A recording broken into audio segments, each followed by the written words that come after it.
Selamat pagi Bapak Ibu dan saudara-saudaraku, salam sejahtera bagi kita sekalian. Apa kabar pagi ini?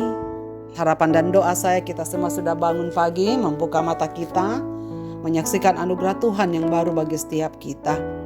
Senang sekali kita berjumpa kembali, kita di acara Renungan Pagi edisi 26 Agustus 2023. Bersama saya, saudara dengan sukacita, mari kita membaca firman Tuhan dari Amsal pasal 3 ayat 27 sampai 37 demikian. Janganlah menahan kebaikan daripada orang-orang yang berhak menerimanya, padahal engkau mampu melakukannya. Janganlah engkau berkata kepada sesamamu, pergilah dan kembalilah, besok akan kuberi, sedangkan yang diminta ada padamu.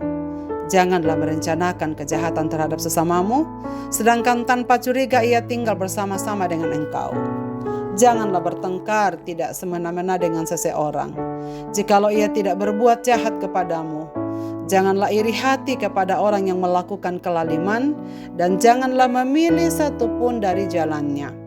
Karena orang yang sesat adalah kekejian bagi Tuhan, tetapi dengan orang jujur ia bergaul erat.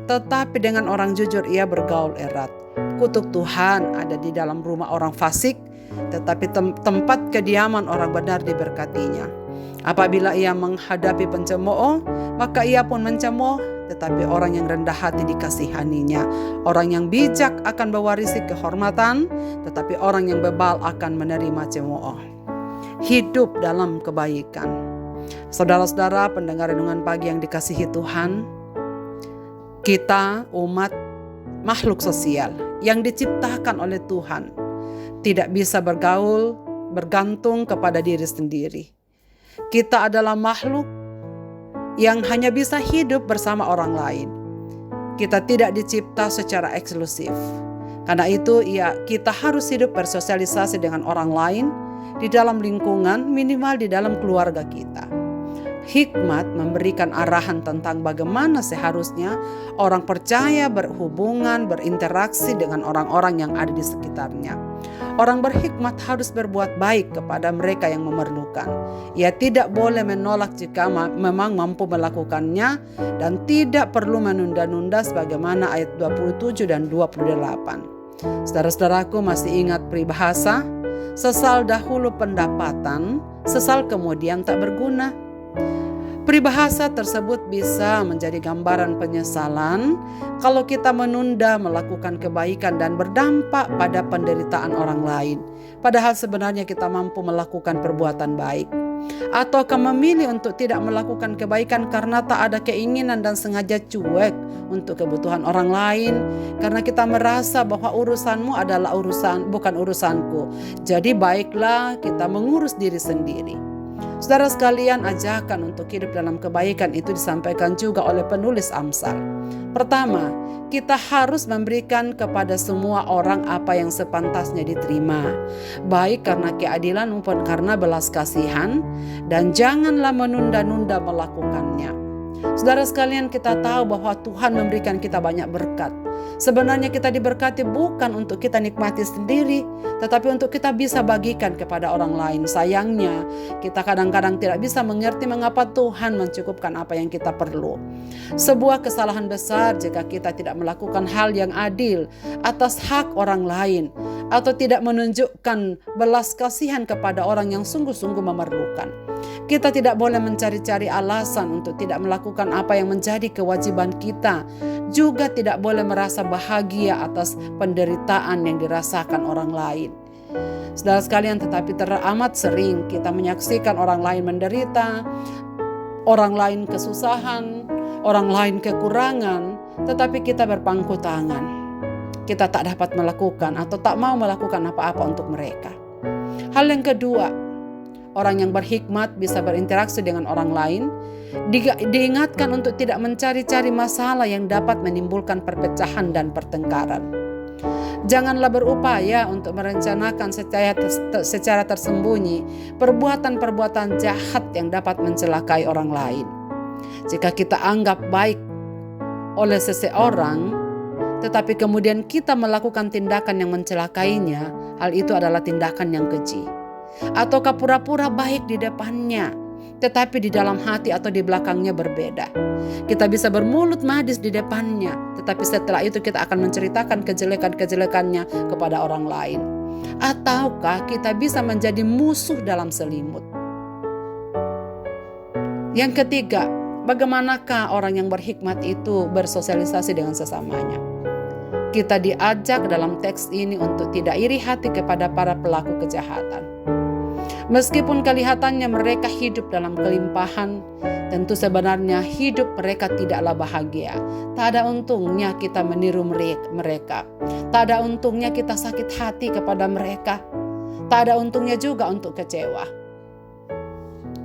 Untuk memotivasi orang agar mau hidup dalam kebaikan, penulis Amsal yang kita dengarkan pada pagi ini saudara sekalian, membandingkan keadaan para pendosa dengan orang-orang kudus. Ia mempertentangkan keduanya supaya tampak jelas kebahagiaan orang-orang kudus sekalipun teraniaya dan betapa sengsaranya orang yang berbuat jahat. Saudara sekalian, bersyukurlah atas berkat yang diberikan Tuhan. Kiranya Ia mengaruniakan kemampuan agar kita dapat merencanakan dan melakukan kebaikan kepada sesama dengan berkat yang dikaruniakannya tepat pada waktunya dan tepat pada sasarannya. Saudara, menarik sekali ayat yang kita baca pada pagi ini, karena orang yang berlindung pada Tuhan akan diberkatinya. Tuhan bergaul erat dengan orang-orang yang jujur. Tuhan akan memberkati dan tinggal di dalam kediaman orang-orang yang hidupnya benar di mata Tuhan. Jadi, janganlah menunda melakukan kebaikan jikalau kita dapat melakukannya. Marilah kita berdoa.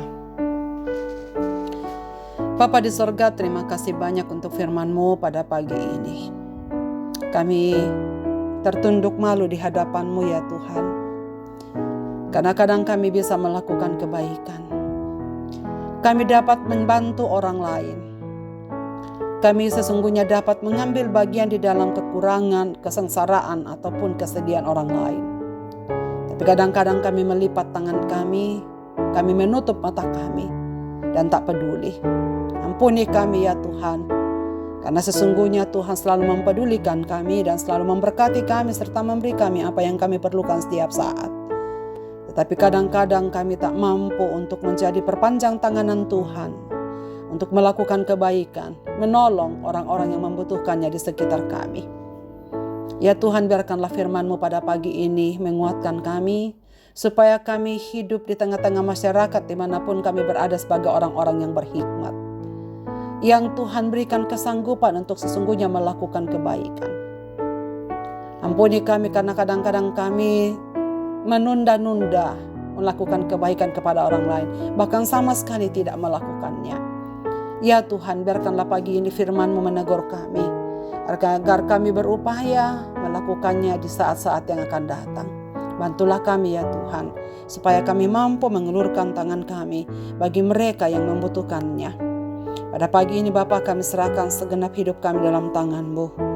Biarlah firman-Mu ini bersuara terus di dalam batin kami ketika kami berada pada situasi di mana kami harus melakukan kebaikan.